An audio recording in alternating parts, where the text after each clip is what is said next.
Maori. Ethan is a Maori, Oscar from Samoa. The Maoris and Samoans both believe their ancestors braved the vast Pacific Ocean in only dugout canoes. But where had their journeys begun? Thanks to DNA testing, it's now possible to prove the myths true. I'll be talking to the man who did the genetic testing later in the programme, but first, some scenes from Dan Salmon's film following the guys on their journey of self-discovery to answer the question, where am I from? Made in Taiwan. In New Zealand, we all come from somewhere else. It's a place we remember or we've been told or we've been taught about. But now you can find out where your distant ancestors actually lived. I'm Māori, Oscar's Samoan. We want to know where our Polynesian ancestors came from. Our DNA can tell us. So these little things, apparently if we swab these and then send them back to some English people, they'll tell us where our clan mum and our clan dad come from 30,000 years ago. Rub the bristles on your inner cheek 5 times. Try avoiding touching your teeth. 5 times. You go first because your tongue at the whenua. Is that 5? Yeah, and then that goes in the brush first. And here's your envelope. And then that's it. Put more DNA on the envelope. Put some DNA on it. Yeah. Just in case there's not enough on the brush. Ta-da! There it goes. Yeah. And that's it. Excellent. Cheers, buddy. Cheers. Here's to finding out where you come from 30,000 years ago.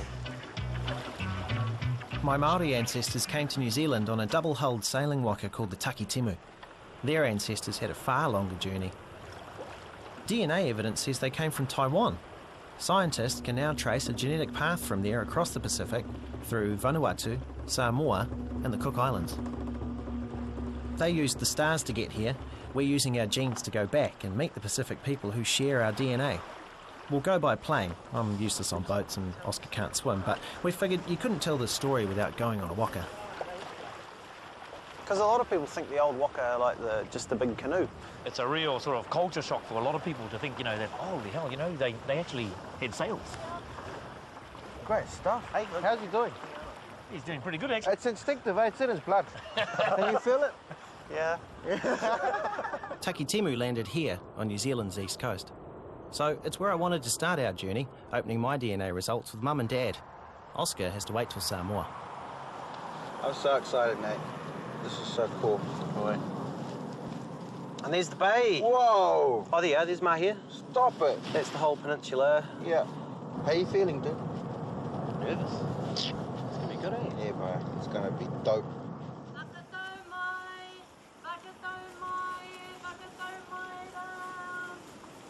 Mahia's always special because that's where Dad's from and, and that means that's where I'm from too.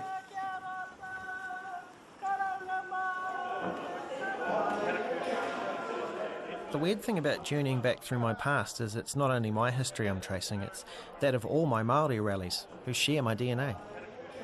Now, you remember those swabs we did in the cafe? Yeah. Well, they were sent off to Oxford, and this is what come back, my brother. Shall we have a look? Or what do you know of more? Do you know of more of that? Like something that, have you got a guess? I know that Nana's mother came from England, or their family came from England. As far as I know, it was Cornwall. But that's all I know. I don't know where her father came from. I don't know anymore, really. Yeah. So it's going to be quite exciting. Right, shall we have a look? Okay, so top envelope. Yeah, I'm scared. And the winner is Okay. Nathan. So, there you go. Oh, what's There you go. this? It says here, we have pleasure in enclosing your matriline certificates. Your DNA sequence shows you to be a direct maternal descendant of Ayana. Ooh. Hey, look. Oh, East Eurasia and America. in America. It's got nothing to do with England. Oh, and here That's interesting. I thought she was English. I thought we had free access to England. No. There goes your British passport. Passport, yeah, go. Oh, this is fantastic, isn't it? Look at all this. So how does Nana feel about being an Indian? Might be interesting. Okay, well, Yeah. this one must be Dad's. Here we go. There was something nice about the anticipation of opening the envelope, knowing that everyone was sitting inside going, what does it say? What do you reckon it says? So I guess, Dad, you want to have a look at that one? Thank you. Maui. Maui. I've come a long way. For DNA scientists, Maui was just a useful name for a Polynesian clan father, but it meant a lot to me and Dad. Oh, this is going to be fascinating. This is terrific, yeah. No, it's going to take us a while, take me a while to look through this, but this is amazing. So, you know, it's a great journey that you're going to go on. And, well, you and Oscar are the pilots, and we just hope that we will reap the benefit in our identity. With me in the studio today is Professor Brian Sykes, who runs the DNA testing laboratory featured at the start of the film. Welcome to the programme, Brian. Why do you think people are more and more interested to find out where they came from or where their ancestors came from? Well, first of all, it's because it can be done more easily now. And the DNA is a different kind of an independent and very trustworthy. You know, it's not the priest making a mistake when he writes it down. It's there, and it's actually is there. That's a very, very powerful and profound sensation once you realise it. It actually is in your body. And what kind of people are coming to you? All sorts of people, all sorts of people. Some people, for example, from Britain want to know, as we can now tell them, whether their ancestors were Celts or Saxons or Vikings. Other people will particularly say Caribbean people. I remember a very good example of that. A lady whose parents had come to Britain from Jamaica, and she'd always had a very strong African cultural identity. And I did a test on her, and sure enough, it showed that her ancestry had indeed come from Africa. And when I told her this, I wasn't expecting her to show any surprise. But actually, she was completely overwhelmed by this news. And the reason was, I think, after I'd asked her, the reason was that, particularly if you've been in the Caribbean or your ancestors were slaves of any kind, your individuality and your births, marriages and deaths registers, they're not there. Because they were ignored by the slave owners. Yeah. Exactly. Their individuality was deliberately suppressed. And so this was actually, the DNA result was like documentary proof of a special kind because it was carried in every cell of her body. So there it was, the proof of her African ancestry, almost smuggled in the body of her ancestors under the eyes of the plantation owners. I'd like to introduce to you my father Sam, who's a descendant of Maori, and my American mother. When you stick it all together and cook it for a few thousand years and distill it and get down and have a bit of that, you get one of these.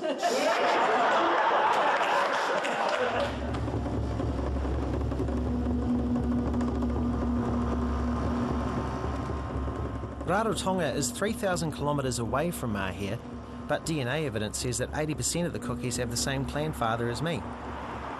People no longer believe in the Great Migration of all the wakas leaving from one place at the same time, but local tradition says that our waka, Taki Timu, did sail from here over 700 years ago. Where are we, bro?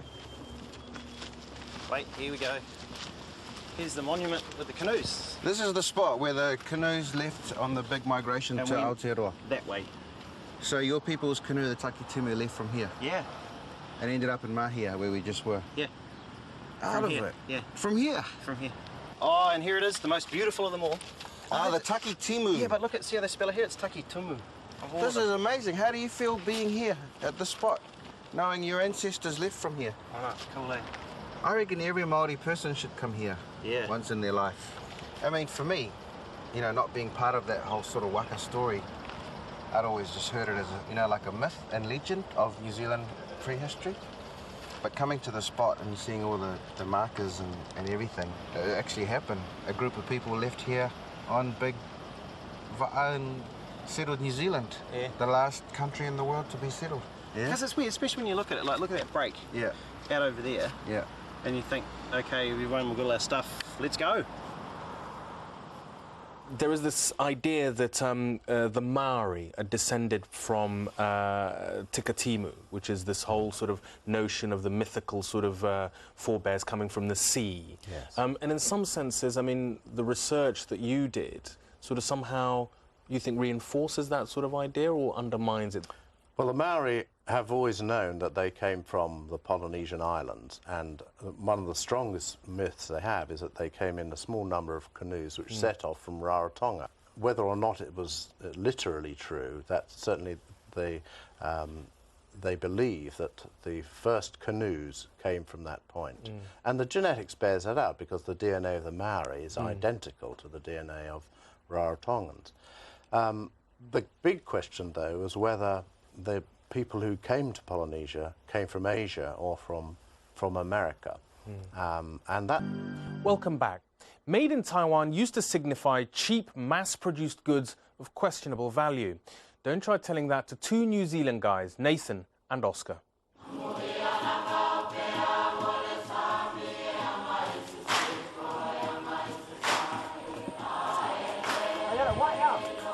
I finally get to see where Oscar's from and find out his Oxford results.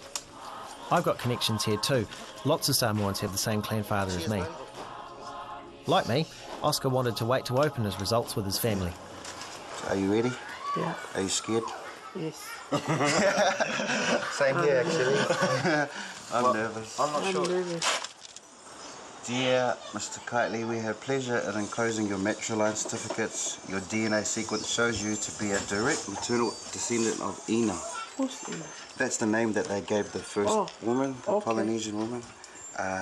It's very rare among native Europeans, so that's good. Yeah, okay, apparently it's very rare. Yeah, so he's not a European. Not a native European, and is found predominantly in East Eurasia, the South Pacific Islands, and the Americas. So this is about 12,000 years ago.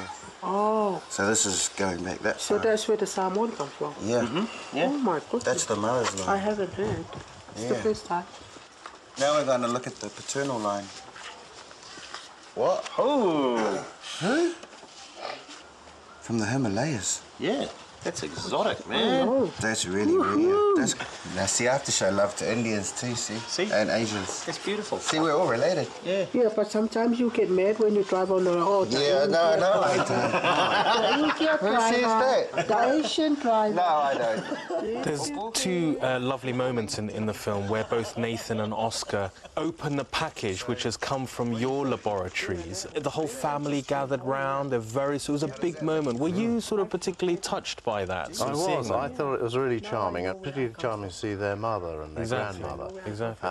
And they became interested as well. Because at first they were a little, thinking, they were very what's going to be nervous, revealed weren't they? here? Yeah. Is that always the kind of reaction that you get from people who, have undergone the tests and got the results back from you and your colleagues? Well, usually it's good news. But I do remember a case when we sent a result back to a lady from America who thought she had an absolutely pure European line going back to some, in the 17th century Hampshire in England. But it was clear from the DNA result that she actually was descended along the maternal line from a Native American woman. Now, lots of people, when they find this out, it's not uncommon, are really delighted to have such an exotic ancestry. But in her case, according to her husband, she never rang us up herself, but according to her husband, she went into some sort of coma and wouldn't get out of bed for weeks.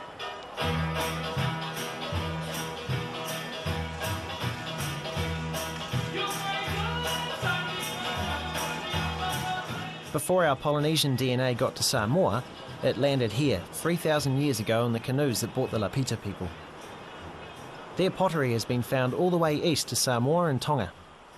Holding a piece in my hand was like touching the past. I've heard about Lapita pottery, but I've never seen any. And what do we have here? Here we've got a flat-bottomed dish.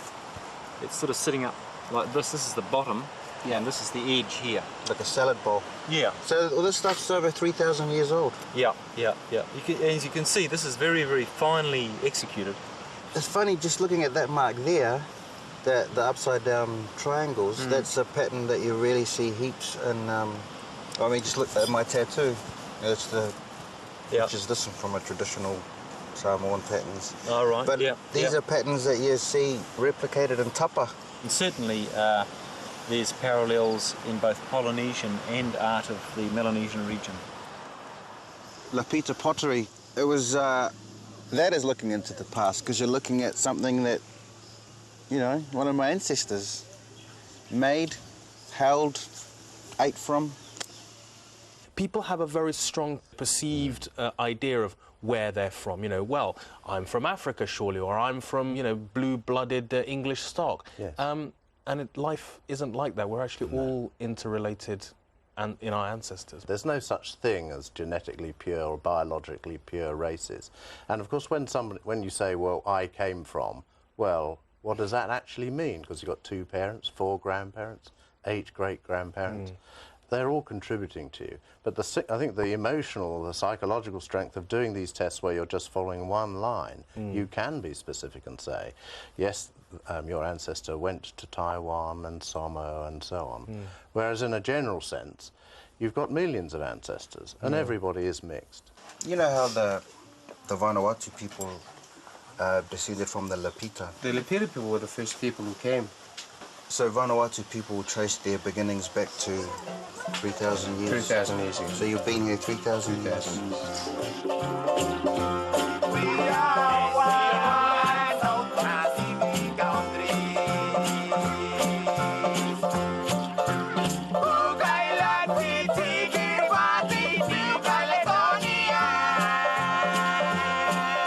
I think you always learn more about a place by going into the homes of the people that lived there. Because the Pacific has always been about its people. The people in the Pacific are the relics from this region. We are the pyramids.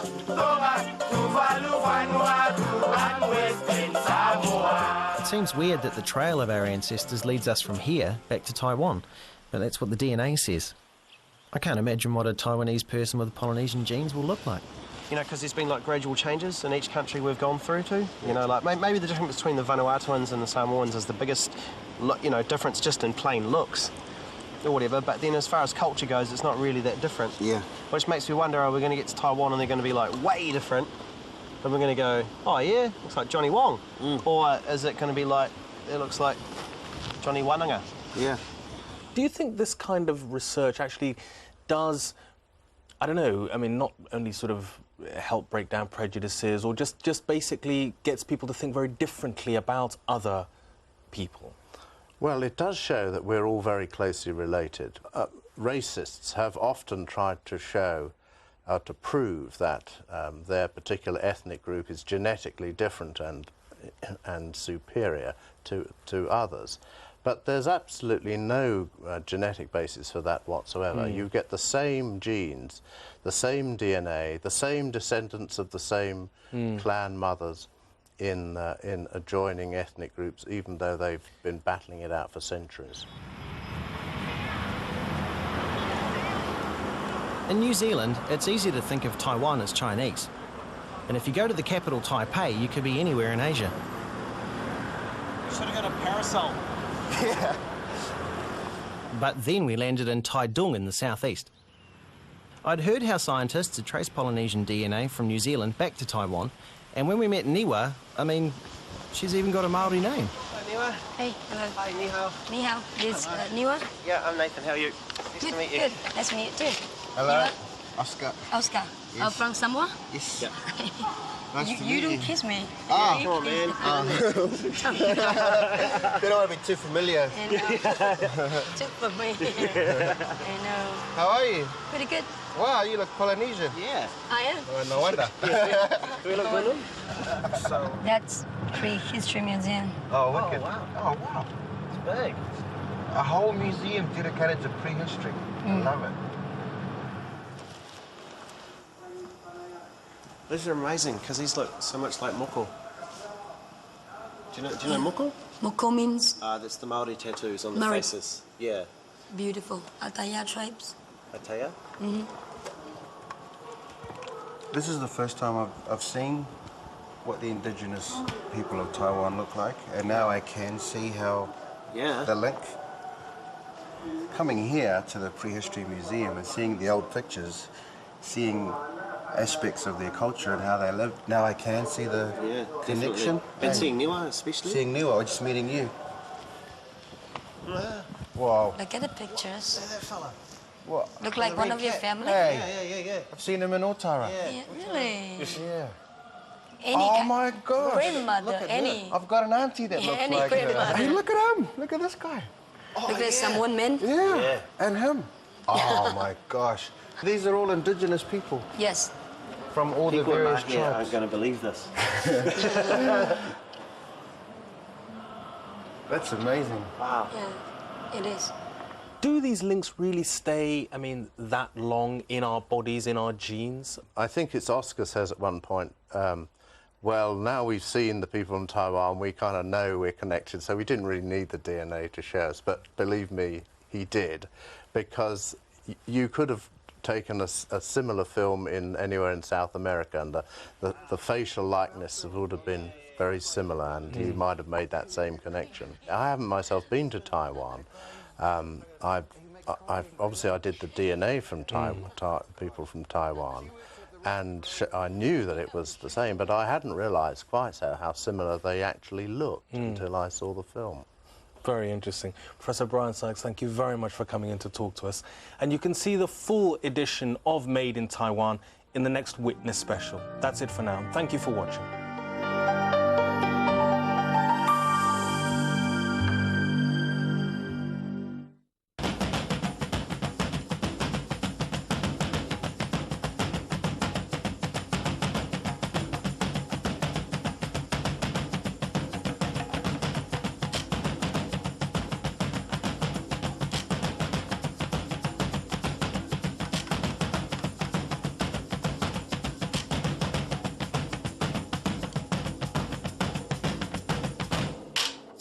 Sports World on Al Jazeera.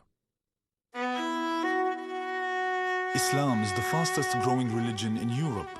There are 50 million Muslims living on the European continent. The sound of Arabic, the sight of mosques and markets are no longer unusual in countries previously known for the lack of racial and ethnic diversity. A 4-part series looks at the problems and promises of immigration in Europe. Crossroads Europe, coming soon on Al Jazeera. Now there's one place to discover the whole story. aljazeera.net/English. Unfold the facts from over 60 bureaus and 90 correspondents worldwide. For the complete picture on global events. Get instant access to the news as it happens with our live video streaming. And post your views online to join the hottest political debate. We bring you the story from every side and every angle. aljazeera.net/English. Do you want to be Prime Minister again? No, it's the people to decide. Were you tortured? Both physical and psychological. Frost over the world on Al Jazeera. I told the others